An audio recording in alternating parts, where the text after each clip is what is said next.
We're joined now by Jamiu Abiola, who is a special assistant to the president on special duties in the office of the vice president. He's also a son of MKO and Kudirat Abiola, as well as being an author. Thank you so much for joining us on Newsnight. Good to see you. But I guess you must have a sense of relief that on day 2 of what ordinarily would have been a 10-day protest, things seem to be cooling off gradually, at least as at now. But things didn't have to get to this point, did they? If the government had, stepped up to the plate and, speak to Nigerians like they've been asking for. Your thoughts? There's a saying that action speaks louder than words. I mean, for crying out loud, this government has been doing a lot of things that no government in Nigeria has ever done before.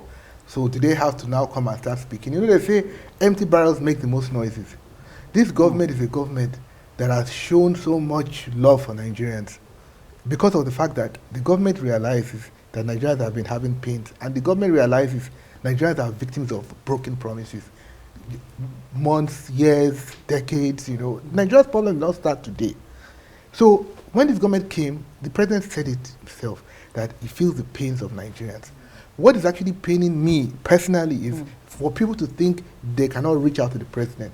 This is a man, before he became a president, if you go to his house, you see people lining up. Just like what my dad used to do. People lining up. People doesn't know it's changing people's lives. You're not suggesting that 200 million Nigerians should go line up. No. He was always helping people. Right. And he's somebody that he has always been getting feedback. That feedback mechanism is inbuilt in him.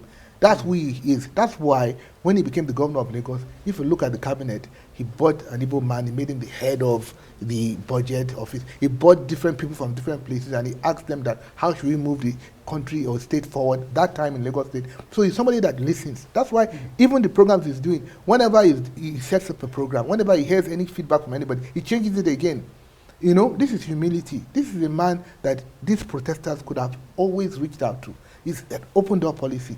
He has special assistants, he has special advisors, he has ministers, and everybody's opened up policy. So, and he's somebody that listens, and he does it. So why do you have to break into a door when the door is not locked? Well, it would seem as if the door has been locked until this moment. Jamie, good thing that you're here. Once again, good to see you, and thanks for your time.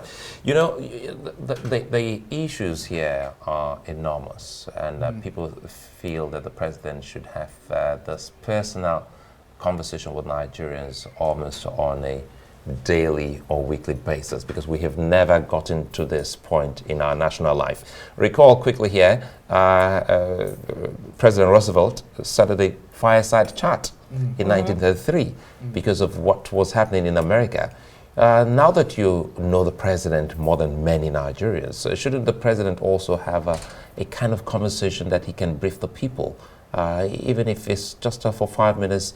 Perhaps that may be some soothing, tonic for the people. The president has always been briefing the people, and I'll tell you one thing about the president. As always? No, but the president, you see, as I just told you, actions speak louder than words.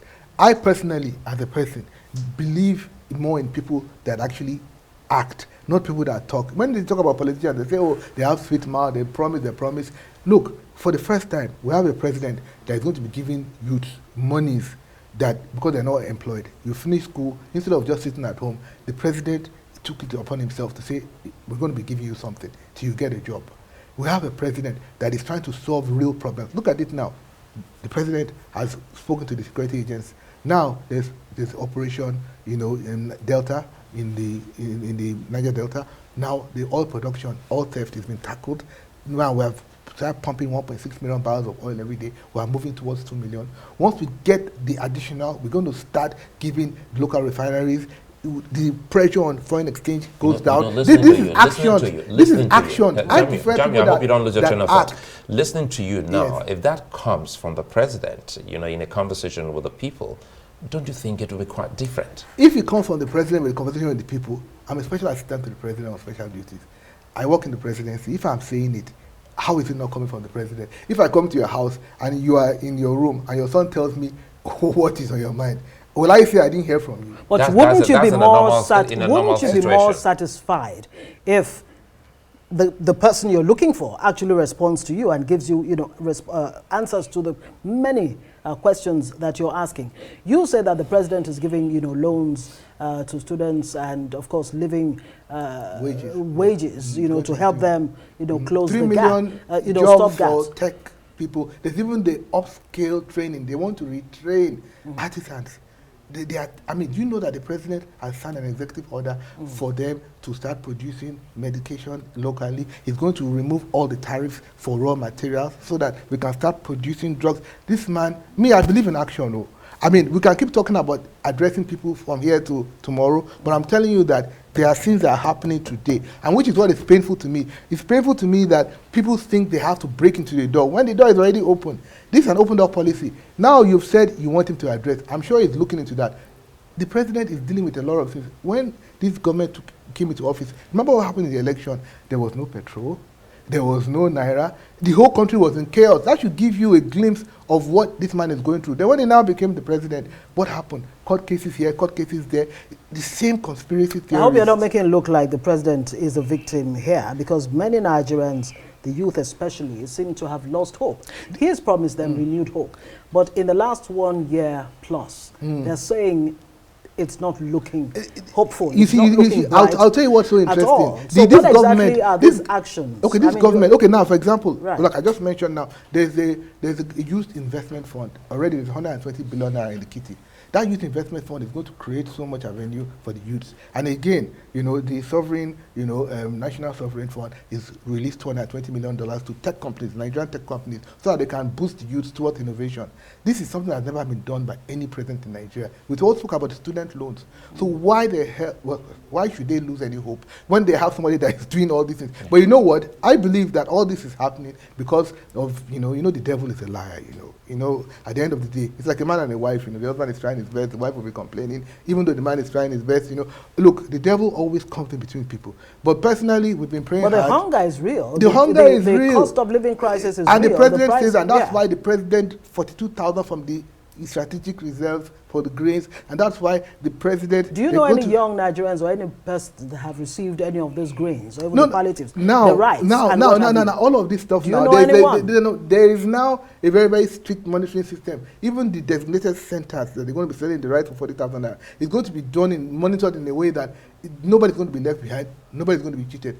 You see, the thing about life is that God, I'm a Muslim, God says in the Quran, God likes those that are patient. When somebody is patient, you will see that God will like you, and God, because in this world... So you're saying Nigerians should be patient? Nigerians have to be more patient. Nigerians would prefer to hear from the president himself. You have come back to this issue. You need to be patient. This and this is what I'm doing, so that in a way that will be convincing to them. But that's something I need to raise very quickly.